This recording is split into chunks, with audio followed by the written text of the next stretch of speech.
कि गुरु और शिष्य का इतना लगाव, इतना अपनापन होना चाहिए जैसे सुई में धागा डाल दे, वो लटकता इंडिया करे, सुई के साथ ही लटकता रहेगा और नीचे मार देगा वो लकड़े को नहीं क्यों करेगी। तो ऐसे अपना लगाओ अपने सच्चे गुरु में इत लगा लो। तो ये हुआ गुरु शिष्य का प्रेम, गुरु शिष्य का जो आपस में संबंध। जब हम यहां से जाएंगे तो आपकी यहां से मृत्यु होगी तो आपको गुरुजी ही इतना लगाव होना चाहिए गुरुदेव में कि हमने जो कुछ नहीं चाहिए, परमात्मा गुरुजी आज्ञा पाओ मेरे। तो वो फिर ऐसे आप सीधे वहीं पहुंच जाओगे जहां आशा था वासा हुई। तो अब जैसे गुरु और शिष्य का ऐसे लगाव होना चाहिए जो सुई में डोरा रे, तो ऐसे कहा कि फिर शब्द गुरु चित चेला रे।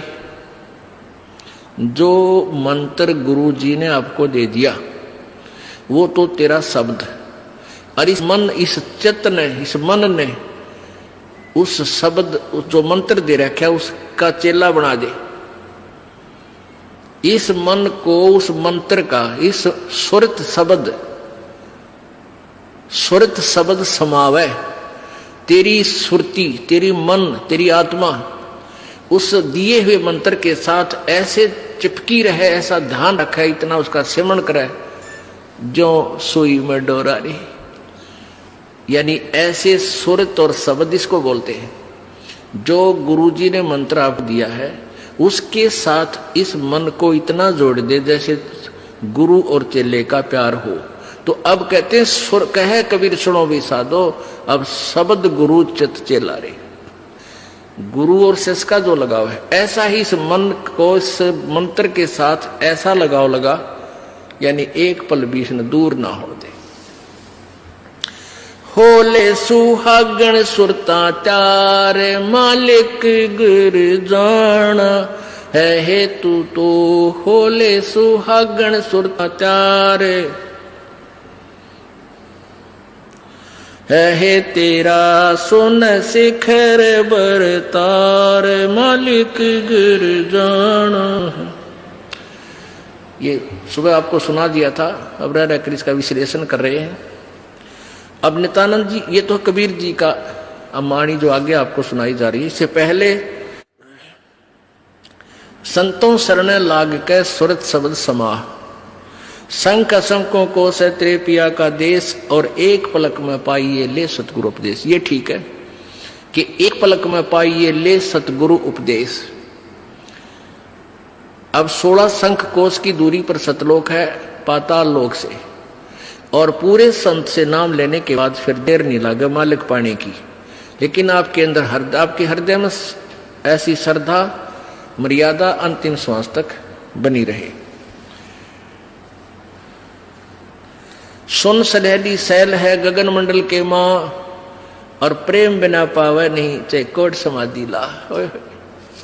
जब तक आपका प्यार मालिक नहीं उमड़ेगा इतना भगवान मिले नहीं, और वर्क डन मिलेगा, किया कर्म अवश्य मिलेगा। जो साधना आप कर रहे हो, भक्ति कर रहे हो, दान कर रहे हो, ये मिल अवश्य, ये जरूर मिल जाएगा, लेकिन मालिक नहीं मिल पाओगा जब तक प्यार नहीं उमड़ेगा।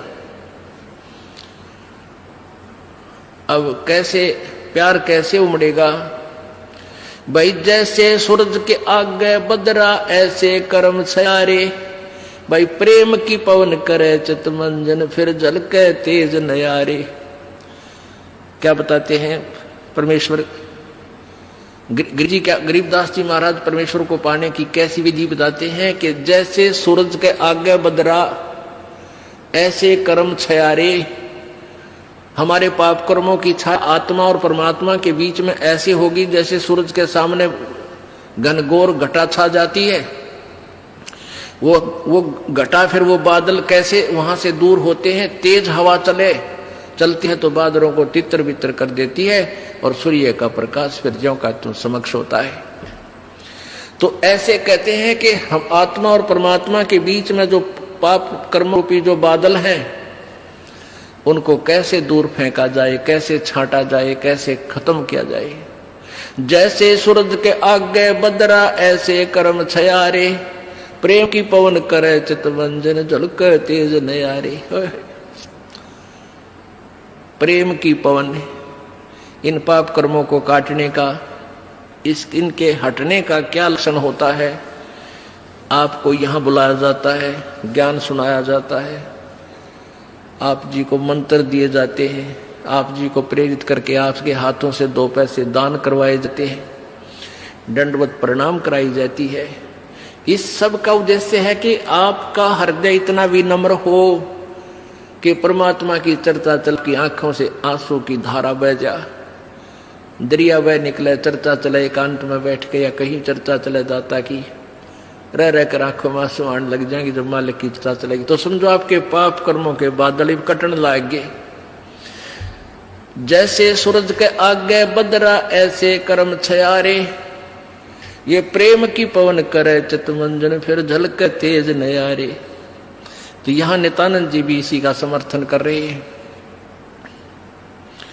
सुन सलैली गैल है गगन मंडल के मां, बिना प्रेम पावे नहीं चे करोड़ समाधि ला। और जब तक मालिक में प्यार नहीं होगा, उसकी चर्चा सुनते ही आत्मा में ये झड़ नहीं लगेगा आंसुओं का, तो तब तक बात